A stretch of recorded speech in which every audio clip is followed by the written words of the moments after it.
What's up guys, my name is F Motion, and today I'm going to bring you a intro tutorial that I promised a while ago.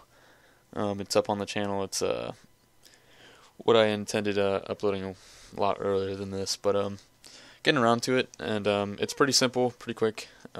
Just a really kind of beginners type deal. I don't know. You guys will see it and we'll go over it right now. So here it is right now.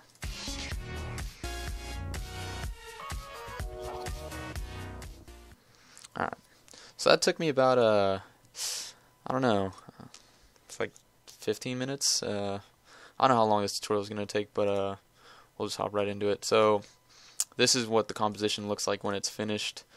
And so to start a new one, we'll just go up to composition, hit new. These are all my settings, and then background color, I'm just going to keep mine as black, but this is whatever you want it to be. Alright, so we're in. And now we have to start with what I believe is the circle. Let's get rid of this music so I don't have to listen to it. Circle and square, yep. Alright. So the first thing we're going to do is make sure we have title action safe on, which is this button right here. It's just a little drop down, then it should look like this original, and then just click on title action safe. This frame will come up and it'll help us center a bunch of stuff that we need to. So text, items, whatever we need. So first thing we need to do is go up to the top, click and hold on this little square, and we're going to go down to ellipse tool. And you'll have like this little crosshair. Bring it right, try and meet it up as best you can. Click, drag out, hold shift and control, and then go to whatever size you like. I kind of like keeping mine small, but it's up to you guys. Alright, so we don't want this. So right here at the top where it says fill and stroke, click on fill. And then you're going to click on this little box on the left, hit none, and then up to stroke, you're going to click on stroke, and then go up to, what was it? Oops, solid. This second one. And then you can change the width or the thickness of the circle by dragging this up and down or picking a number you like. So just make it whatever you want. Anything's really comfortable for me, so we'll do that. And now we go down to shape layer 1. Hit, make sure you click on it, go up to effect, then we're going to slide down transition, and then go down to radial wipe. And so we're still at 0 seconds on the timeline, so don't move anything down here. And we're going to hit the stopwatch right here on transition completion, and then move that to 100. And then we're going to move about a little more than half a second maybe, and then drag that all the way down to 0. And so now if you hit this button over here on the right to preview, you'll get this little circle kind of filling in, whatever. Alright, so that's the first part. Next we have that square that comes in around the same time as the circle. So to do that, we'll go up here again. Make sure you click out of shape layer 1, so you just click right below it. Then you'll go up to tools, and then rectangle tool. And then same idea, line it up, shift and control, and then drag out, and then just when it's about a little bigger of the circle, just let go. And then I'm going to change this to white, and I'm going to make it a little thinner. Let's make it 8. Alright, there's that. Now this one has a little more intricacy to it, so it kind of rotates and kind of comes in, if you can see that right there. So what I did for this was, first we rotated it, so you're going to click on shape layer 2, you're going to hit R on your keyboard, then you're going to go to this second number right here, the second 0, type in 45, that's the degree that it's going to turn. And so now we'll drag back on the timeline, and then as soon as that circle starts coming in, just click the stopwatch on rotation, and then you're going to drag ahead, and then as soon as the circle finishes, you're going to click on 45 and type in 0. So that'll give us a nice rotation. And to finish this square off, we're going to click on shape layer 2, go up to effect, and then hit on radial wipe again. If it's not there, then you just go down to transition and click on radial wipe. And then we can drag this all the way up to 100. And then as soon as this starts, well, I like to change this start angle 45, and so that'll start to transition over towards the right, but we haven't even done it yet. Alright, so I'm just going to start it right when the rotation starts. So stopwatch, then go, and then I'm going to make mine finish a little bit past the rotation, and we'll drag that all the way down to 0. See how that looks. There's that.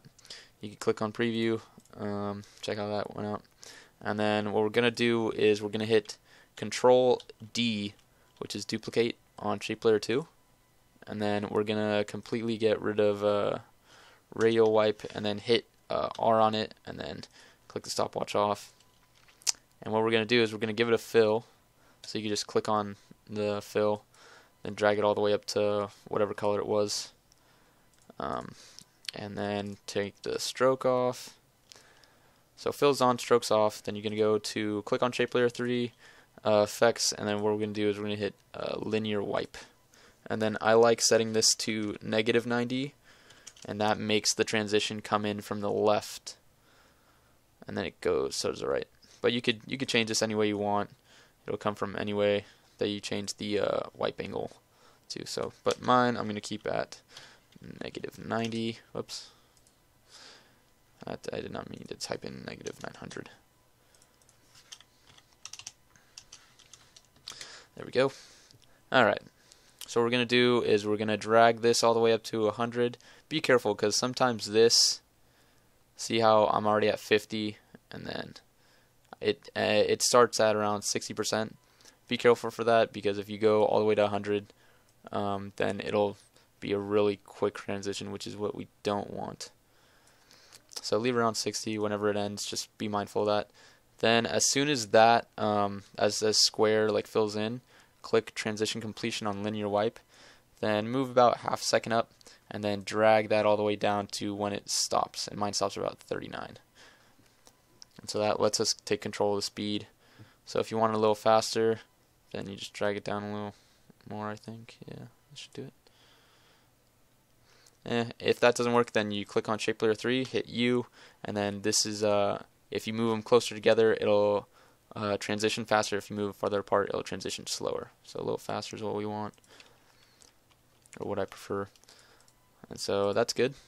So now we have circle, square, fill in. And so as soon as that fills in, you want to click on shape layer 1 and 2 by holding shift, and then you're going to hit T, which brings up the opacity, and hit keyframe right there, and then just move about a frame ahead, just a little bit, and then just drag that all the way down to 0. Because as soon as we get rid of this box, we don't want anything behind it. So box fills in, and you can see the stroke kind of fade. You might want to make that a little thinner of a stroke on that first box over here, if you don't want to make it too noticeable. What was it? Yeah, I think that's it. Let's make it like 5. And so stroke fades, and so now you're left with this box on your screen. And as soon as those end, you're going to click on shape layer 3 again. Then what I like to do is I like to give it a grid wipe, which is under transition, CC grid wipe. Then you're just going to keyframe it there after the things in the background fade away, and then move it about a second ahead, and then drag that up all the way to 100. And see, that's the transition right there. But you can change stuff around, like the rotation of the transition, stuff like that. What was it? The tiles, you can change the amount of tiles, some more tiles, up to 25, and that thing like dissipates like that. Or the border, you can make the, God, what does this do? Let's find out. Not too sure what the border does. Maybe it's on bigger items. But shape, you can make them doors, you can make them rectangular, but I keep mine at radial. And then you could reverse it so that instead of instead of like taking the block and then separating it by lines, these blocks come in, and it's, you know, just play around with it, make it your own. It doesn't really need to be exactly like this, but it's whatever you want. So now we have that fade out, And so now what we want is what was that?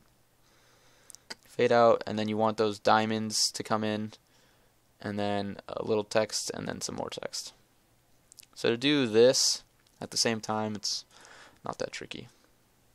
So what we're going to do is we're going to put some text down first, so we have a reference. So whatever text you want, let's make it something a little longer.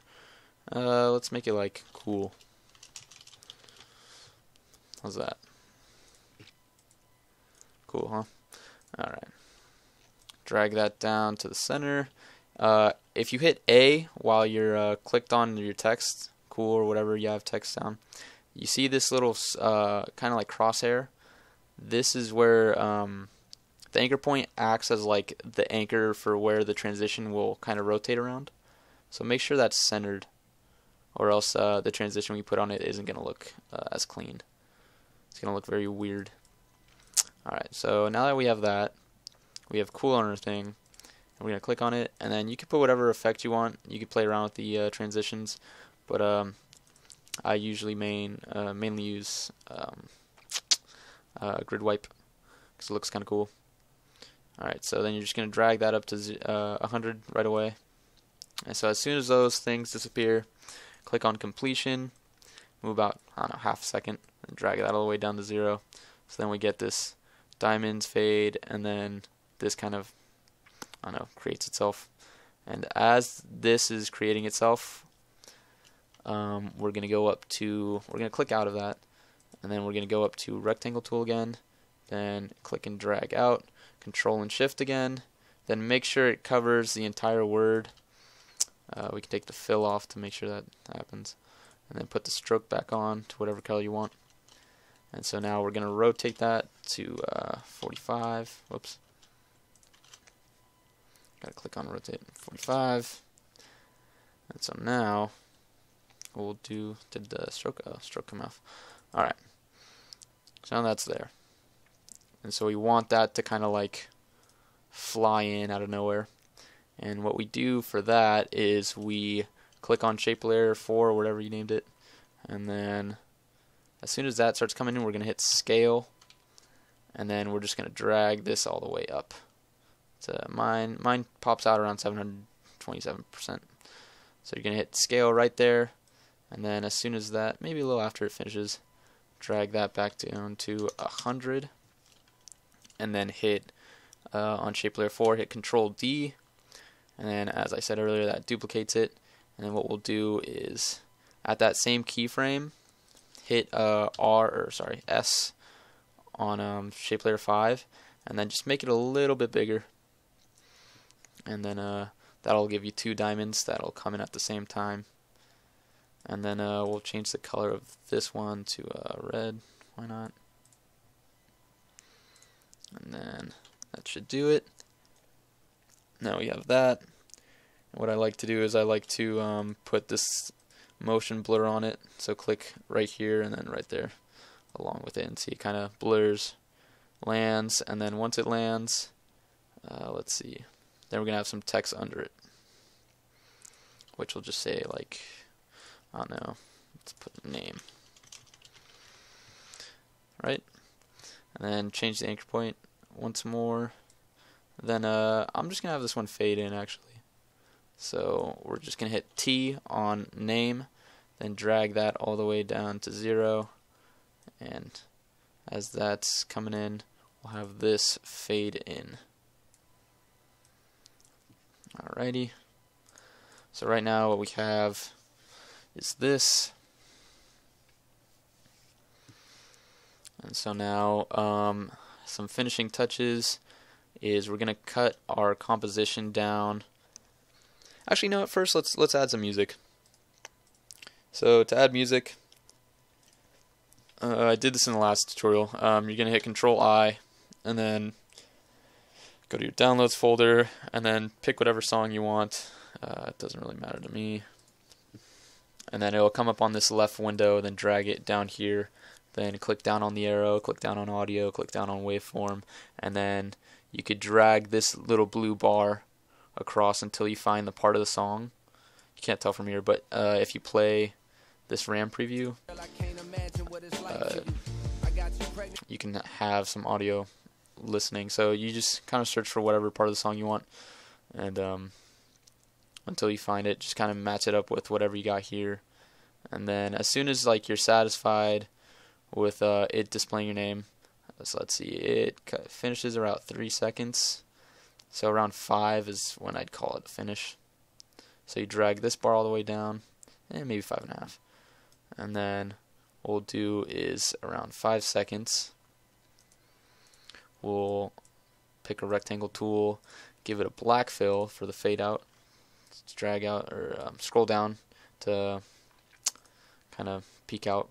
Then drag a whole thing on a rectangle covering the entire composition, and then hit T on it, on the shape layer, and then you're just going to drag it down to 0 immediately so you can see everything.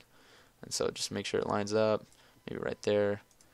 Keyframe opacity, and then right at the finish, drag it to 100. So that'll give you a nice fade. And then with this, you're going to click down on the audio again, then click audio levels, and then drag that down all the way down to, yeah, right there's fine. So when it finishes, it'll the song will, you know, taper out with it with the fade. And some final things to do so that you can make this a video, which I had to learn myself, which is kind of pain. You come down to composition when you're done, like when you're satisfied with everything. You hit pre-render, and then you come down. Yours will be composition 1, but you hit custom AVI, and then you want to make sure you hit this audio output if you have music going with it. Then just hit OK, and then hit render, and then it'll save to a folder, to whichever you set it to. And so that'll save as a pretty big video file. And then what I like to use, I like to use this little program called Handbrake, and then that just compresses it, so I can edit with it and stuff like that. But that's mostly it. Yeah. If you guys have any questions, just let me know. I'm hoping this wasn't too difficult for anybody, but leave a comment if you need any help, and I'll see if I can reply to you as soon as I can. But anyway, guys, thanks for watching, and I'll catch you guys next time.